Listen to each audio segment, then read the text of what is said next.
কেমন আছো? আশা করি সবাই ভালো আছে। আমি প্রিয়াঙ্কা চলে এলাম তোমাদের কাছে একটা নতুন ভিডিও নিয়ে। গণেশ পুজোতে তুলসী পাতা লাগে না কেন সেই নিয়ে কিছু কথা আজ আমি তোমাদের সাথে শেয়ার করব। পুরাণ তথ্য অনুযায়ী জানা যায় যে তুলসী গণেশকে পছন্দ করতেন। একদিন গণেশ ধ্যান করছিলেন এবং ধ্যানমগ্ন অবস্থায় গণেশ হাসছিলেন। সেই পথ ধরে তুলসী যান এবং তুলসী ভাবেন যে গণেশ বুঝি আমায় দেখেই হাসছে। তুলসী সেখানে আসেন এবং গণেশকে বিবাহের প্রস্তাব দেন।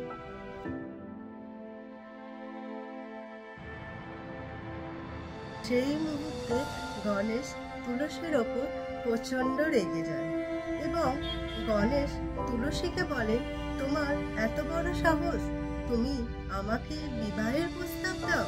তুমি জানো না আমি ব্রহ্মচারী? একটা ব্রহ্মচারীকে বিবাহের প্রস্তাব দিয়ে তুমি আমাকে অপমান করেছো। এটা তুমি একদমই ঠিক করনি।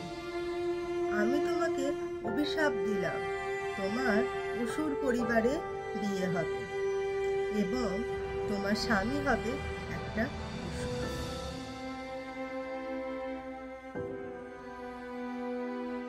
তখন তুলসী গণেশকে বলে যে তুমি আমাকে অভিশাপ দিলে, আমি একটা বিবাহের প্রস্তাব দিয়েছি বলে তুমি আমাকে অভিশাপ দিলে, আমার মতো একটা সুন্দরী মেয়েকে তুমি অপমান করলে। আমিও তোমাকে অভিশাপ দিলাম, তোমার ব্রহ্মচারী বেশি দিন থাকবে না। তারপর তুলসী মনে মনে খুব কষ্ট পান এবং ভাবেন যে আমার মতো একটা সুন্দরী মেয়েকে গণেশ অস্বীকার করলো। তুলসী গণেশের ওপর অভিমান করে এবং গণেশকে বলেন যে তোমার পুজোতে সবাই গেলেও আমি তোমার পুজোতে যাব না। সেই কারণে গণেশ পুজোতে তুলসী পাতা লাগে না।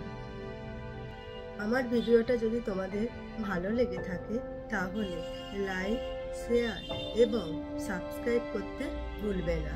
আজকের মতো আসি বন্ধুরা, ভালো থেকো।